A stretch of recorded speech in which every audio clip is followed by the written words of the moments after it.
What's going on, guys? I just wanted to make another video kind of going around endgame focused builds, and I already did one talking about Hunter, kind of a general GM slash endgame use build, and I wanted to do the same with Warlocks, and eventually I will do it with Titans as well. But as far as Warlocks go, there's a couple of really strong builds. Obviously, the number one being Getaway Artists with Prismatic and Bleak Watcher in the subclass. Just spawning a million turrets, having Devour all the time is very, very strong. But I believe that this build, this poison focused build on Prismatic Warlock, is as strong, if not better, especially the harder the enemies get. So I'm going to go over the build, why I love it so much, and describe kind of the gameplay loop. I originally got this build from Plunderdabooty, Destiny 2. He's a Destiny 2 creator. Makes a bunch of builds. He's a huge, huge guy in the community. Go check him out if you haven't. But we're just going to go over the build real quick. So it all revolves around Devour and your ability spam. So we're going to go into a little bit more in depth about what the subclass entails. So we got Song of Flame, obviously, the one that you need to run. It's the best super in the game for Warlocks. It's super short cooldown, great ad clear, decent boss damage. And most of all, it just makes you invincible. Your damage resist in there is crazy. So we will be focusing our build around that, as well as Phoenix Dive for the shorter cooldown. You could put Rift or Empowering Rift if you would like, but I just like Phoenix Dive because it has a shorter base cooldown than the other ones. Arcane Needle as well is very essential to this because you get 3 charges. Because with this build, we are using Necrotic Grips, which are melees cause DOT. It's a poison-focused build, so the more melees we have, the better. As well, the important thing to have the Arcane Needles for is the Darkness Transcendent meter. It charges it very, very quickly, especially with the Unravel debuff, as you can see on the left, that it comes out from this Arcane Needle. That spreads throughout groups and groups of enemies, and you fill up that meter almost instantly. We will be going with the Storm Grenade. It's just very quick. Easy, really good damage. It's easy to proc Devour with Storm Grenade, and I just think it's the best one out of all of them in the Prismatic options for Warlock. As far as aspects go, well, obviously we are going to be leaning into Feed the Void. Defeating a target with any ability activates Devour. This is just a necessity. It's overpowered, honestly. It's very, very good. Any kill we get with either our Grenade or our Arcane Needle gives us Devour, and then Devour also recharges our Grenade, and each kill we get and every kill we get refreshes the timer. We don't have to get another ability kill. We can get them with guns. So Devour will always be up as long as you are killing stuff. And I decided to go with Helion. Helion just adds extra Scorch on top of the build as long as you Phoenix Dive, and then you get Helion, and then it just helps with that ad clear. You're constantly spreading Scorch and Ignitions as well as Unravel and Jolt with your grenades. And this build is insanely strong. So when we go into the fragments, we're looking at a few very important ones. We have Facet of Grace. Our build focuses on using Thorn, the hand cannon. So we will be using a kinetic weapon. It gives us bonus Transcendent energy. Facet of Dominance. This makes it so our Storm Grenade jolts targets, and jolting chains lightning between them. They take additional damage as well while they are jolted, so that just helps with overall damage. It also can stun Overload champions, but there's already Overload hand cannon, so don't worry too much about that. As well, we have Facet of Ruin. This is for those ignitions from Helion. It improves those and makes them do more damage and have an increased area of effect. And Facet of Protection is a necessity on basically every Transcendent build. This makes you take less damage. And Facet of Dawn, because we're constantly using our powered melee, we get Radiant, and Radiant just gives you base damage buff as well as allows you to pierce barrier champs if needed. And this build overall is not the most complex in terms of gameplay loop. Like I said, we are focused around Thorn, the hand cannon, as well as in Rocket Sidearm. I use Indebted Kindness on this build, but you can use the new one with the episode, Bane Action, but I would prefer Indebted Kindness for this one. I just really love Volt Shot. I think Volt Shot is just really, really good. And we already have enough ignitions with Helion anyway, that I feel like throwing a little Volt Shot in there is a good mix-up as well. And your heavy doesn't really matter. I just go with Scintillation because it's good burst damage and I'm able to do a lot of damage to other champions, high health enemies, and it also helps with the Darkness Transcendent meter if I'm really struggling for some reason, which should never be an issue, but if it does happen, that option is there for the Darkness option for damage. And like I said, for the armor, we're focusing on necrotic grips, but we're going to go a little bit more into the mods. So the mods, we have Kinetic Siphon, because we're using Thorn the whole time. Ashes to Assets, because we'll be getting our grenade a lot with Devour. The more kills we get it back quicker, so we'll be throwing our nade out like crazy. And Special Ammo Finder, because I use my Rocket Sidearm a decent amount in this build. But you can swap this out for Heavy Ammo Finder or whatever you like. The arms, we have Firepower and Kinetic Loader. Kinetic Loader, just for the hand cannon reload, if we ever have to reload it. And Firepower just for some more orb regen. Chest pieces, just whatever resistances you need for whatever activity you're doing.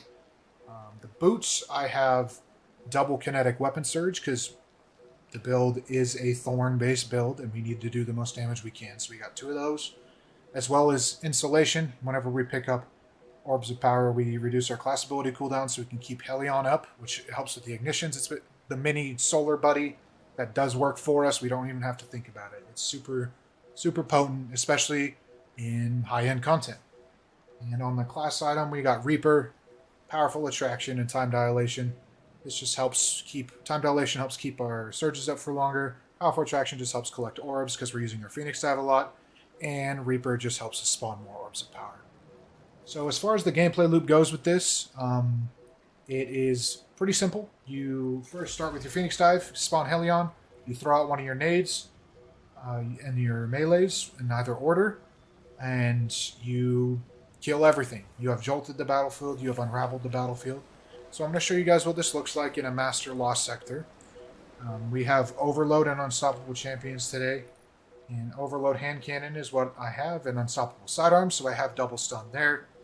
As far as the artifact goes, there's a couple of pretty decent ones to use. Transcendence, this one here, or Transference, excuse me. Gain increased grenade and melee damage while Transcendent. We're going to be Transcendent a lot, so this is very, very strong. Radiant Orbs, Solar, Prismatic subclass, we get Radiant when we pick up Orbs. It's just another way to keep us Radiant all the time. Incoming damage is reduced when we're Amplified. We also get Amplified quite a bit. So this build overall in Solar Fulmination is also a new one that came out just a few weeks ago.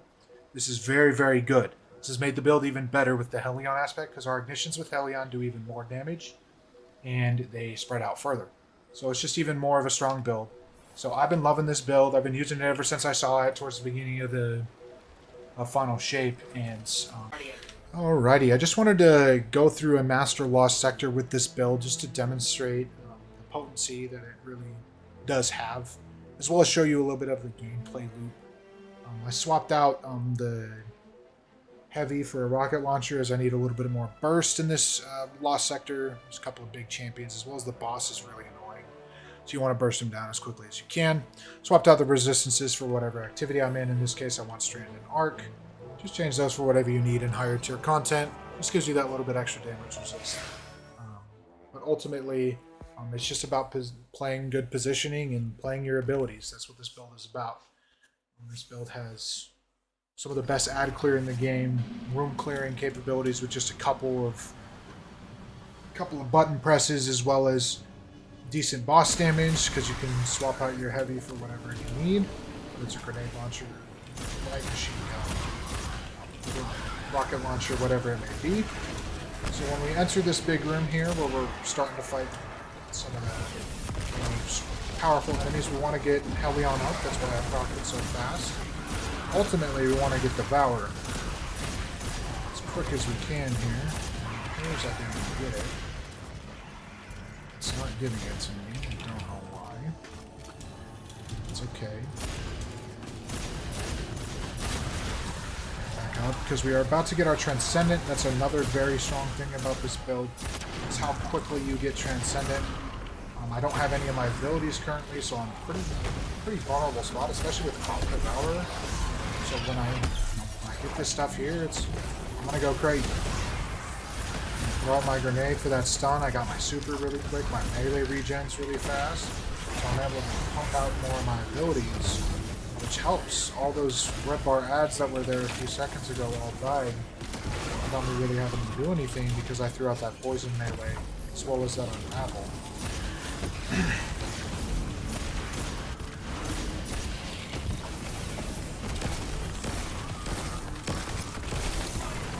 And it's just such a strong build. And super regen is also incredibly potent. You're able to get your super back in a minute or less, depending upon how many enemies are there. So hopefully we got Devourer this time. In this last room, for some reason, even though we got I feel like a couple of kills with my grenade, as well as my Helion, I was not going to get this time I did, so now any kill we get is going to refresh that timer, and so we can just go in.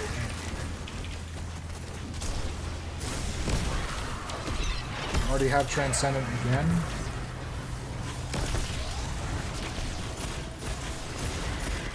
Make sure you keep your Devourer up. Look for some little dudes if you can. Look for some mini red bars. And we have double unstops right here, so I'm just going to pop my super because why not? Get the ignitions as well as the crowd control. Keep the champion stunned for forever. Even getting bounced around the room cannot be stopped because of the damage resistance on the flame, as well as the poison spreading around the room. Get all that damage. I don't even have to touch these guys, and they're dying. These guys are going to walk close. You see my point. All those unravel, all that poison, everything is just spreading throughout the room without me even trying because of a couple of needles I threw out earlier in the gameplay.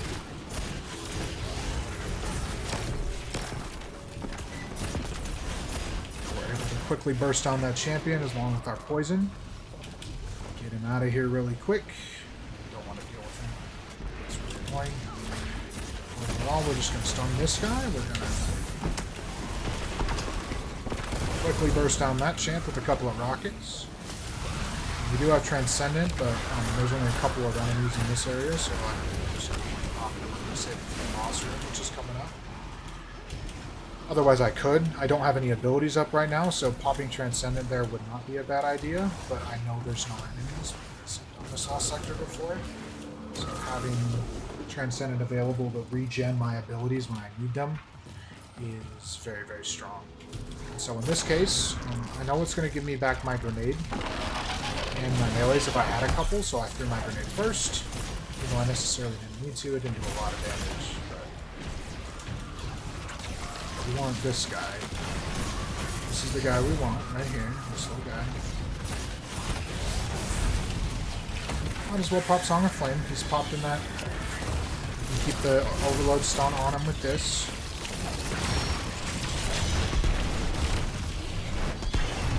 Crowd control is... We still have Devour up from killing those enemies from earlier in the room, so we're able to keep our gameplay loop going. Got hurt a lot, so we're going to pop our Phoenix Dive here. Avoid that. Really dislike this boss. Look at that! Just lose all my health.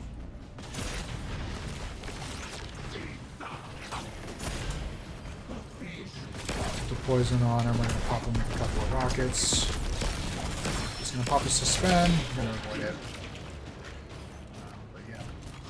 So I believe an Unstop spawns next. Yeah, he spawned on the other side of the room, you saw it. So we were able to get Devour right before we got hit there. Which was very, very good. And I'm just getting pummeled, so we're going to pop Phoenix Dive again.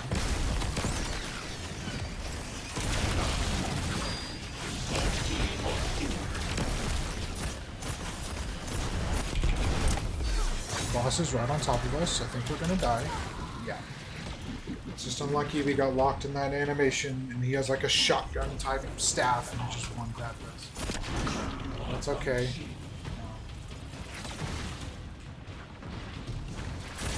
Here's the last thing for the boss. It's not... I need to take off his shield. I already shot that one. Is there another one? There's another one right there. I guess I can launch it that one. We have no abilities up, but we're about to get our Transcendence. He's over here. We can hear him. We're playing Ring Around the Russies. Thank you. Keep going on up. This. Get our Transcendent back. Weaken. Poison. We're gonna rock it. Obviously, it wasn't flawless there at the end. Got screwed over a little bit, but really is just all the big rooms, all the rooms with all these champions was just insanely strong. And yeah, this build is one that I highly recommend. Something that you should go and use for yourself. It's not a complicated build. Necrotic Grips is an exotic that is available from everywhere. It's not like a new exotic or anything. Not a complicated exotic, so I highly recommend to go get it. But if you did enjoy this, please like, comment, and subscribe. Yeah, have a good day, Guardians.